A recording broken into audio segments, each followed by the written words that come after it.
3:17 a.m. The underground lights flicker. Sweat drips into the dirt. One wrong swing, and $70 million vanish. Then, tuck, a sound echoes through the tunnel. Everyone freezes.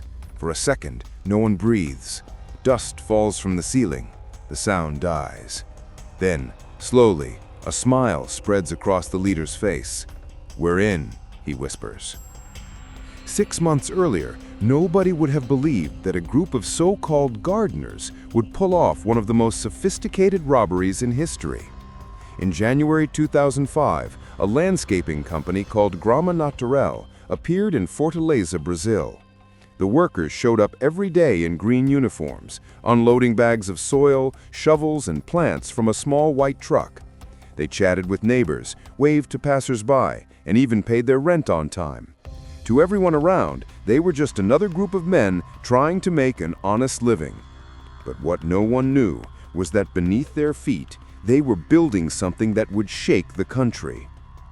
The man who started it all was named Luiz Fernando Ribeiro, 32 years old, charming, confident, and dangerously intelligent. He wasn't a street thug or a typical bank robber. He was the kind of man who could walk into a room and convince everyone he knew exactly what he was doing. He'd spent years in smaller criminal schemes, car thefts, smuggling, fake IDs. But he wanted something bigger, something that would make his name unforgettable. The Banco Central do Brasil stood only a block away from the rented property. Behind its concrete walls lay hundreds of millions of reais, new, unmarked banknotes, ready for circulation, almost impossible to trace. To Luis, it wasn't just money, it was a challenge. He called together a crew of electricians, mechanics, bricklayers, and ex-convicts. "We won't go through the door," he told them one humid night, hunched over blueprints of the bank's foundation. "We'll come from below." No one spoke for a moment. The idea sounded insane, but also brilliant. The kind of madness that could actually work. They began digging in March. Every night, when the city went quiet, the crew descended into the earth. The tunnel started inside the landscaping office and stretched toward the bank's vault, nearly 80 meters away. It was slow, suffocating work. The air grew thick with humidity and the smell of wet soil. Each man worked shirtless, drenched in sweat, scraping and digging inch by inch. Luis paid them generously and kept morale high. He brought food, cold drinks, even jokes to break the tension. "We're not thieves," he liked to say. "We're engineers with ambition." The deeper they went, the more professional the operation became. They installed electric lights along the tunnel, wooden supports to prevent collapse, and even a small ventilation system. At one point, a neighbor complained about late-night noises. Luis smiled, handed her a bouquet of flowers, and said, "We're testing irrigation pumps." The woman thanked him and went home happy. By July, the tunnel was almost complete. They'd reinforced it with concrete from end to end. The last few meters were the hardest. Thick concrete walls, layers of steel, and the ever-present fear that one wrong vibration could trigger alarms in the vault. Luis brought in specialists, former construction workers who understood how to drill through concrete without making noise.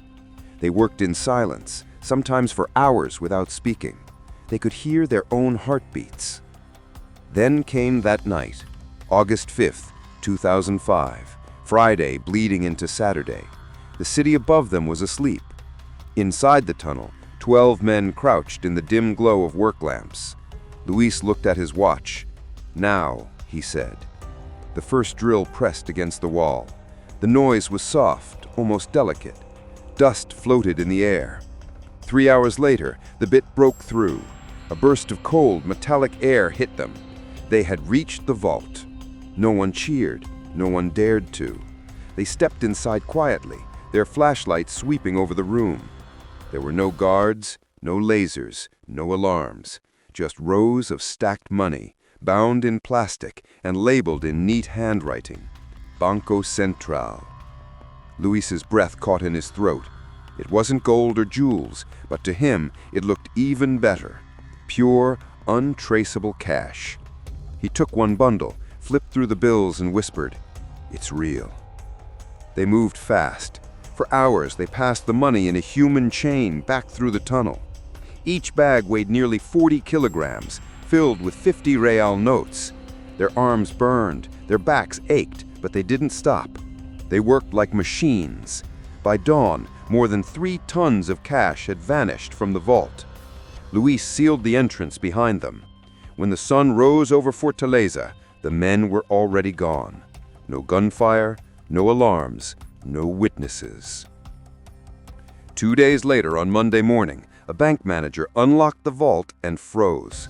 The floor was covered in dust. On one wall, a neat circular hole gaped open.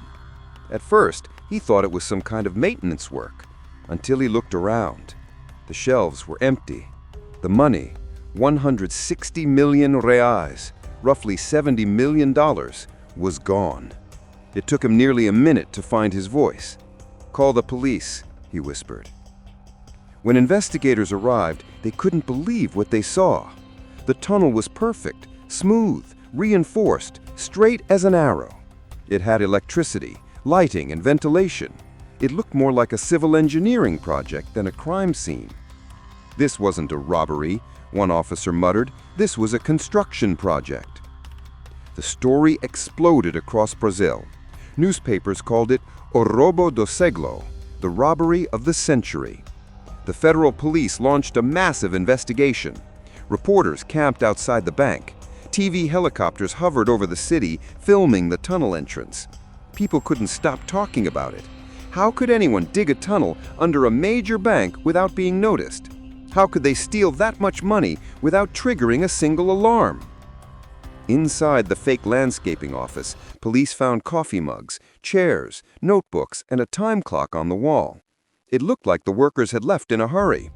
There were fingerprints everywhere, but none that matched existing criminal records. It was as if ghosts had done it. Over the following weeks, clues began to surface. A small car was found abandoned in another city, stuffed with bundles of cash. A man was caught trying to buy a luxury car with money that smelled faintly of mold and concrete dust. A few members of the gang were arrested, but Luis was gone. Some said he'd fled to Paraguay. Others claimed he was hiding in the Amazon.